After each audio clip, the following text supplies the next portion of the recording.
All right, in this next section, we're going to look at using math to create different models, and we're going to look at something called deductive reasoning. It's very similar to inductive reasoning, but we'll talk about the very slight differences to it.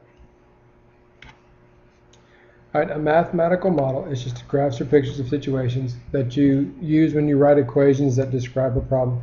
And this is what math is kind of all about. This is the basis for most of the math classes that you're going to take. If you need to pause it to finish writing down the definition, but to kind of save time, I'm going to keep going on here. All right, examples of mathematical models that are physical objects, and we've talked about most of these already. Points, lines, planes, we talked about those in this last unit.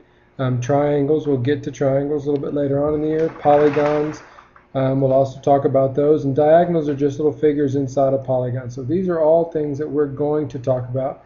And those first three things that we have already talked about. And those are just mathematical models. That's it. Now this investigation, the party handshake, we're actually going to do this one in class. But I would like you to think about it, see if you can figure out what's supposed to go here for n. If you can, it's not that big a deal, but I want you to start filling out the table, kind of think about what's happening, and we'll finish it in class together. And this is just an example that you can use. This will help you going on that example. So this would be one person, this would be 2 people, 3 people, 4 people, etc. And so by connecting the dots, that's going to give you how many handshakes there are. So go ahead and finish filling out this table here. Get as far as you can. If you can come up with an expression for n, great. If not, we'll go over that in class, and I'll show you an easy way to start looking at that on the calculator as well. All right, now we talked about inductive reasoning before. This is deductive reasoning. It's just a process of showing that certain statements follow logically from agreed upon assumptions or facts. When you try to reason an orderly way to convince yourself or someone else that something is true, that's deductive reasoning. Inductive reasoning, you're using the pattern to come up with some sort of a formula. Okay, these are just examples of inductive versus deductive. Inductive, it's you use to make conjectures. You write equations based on values that you have in a table.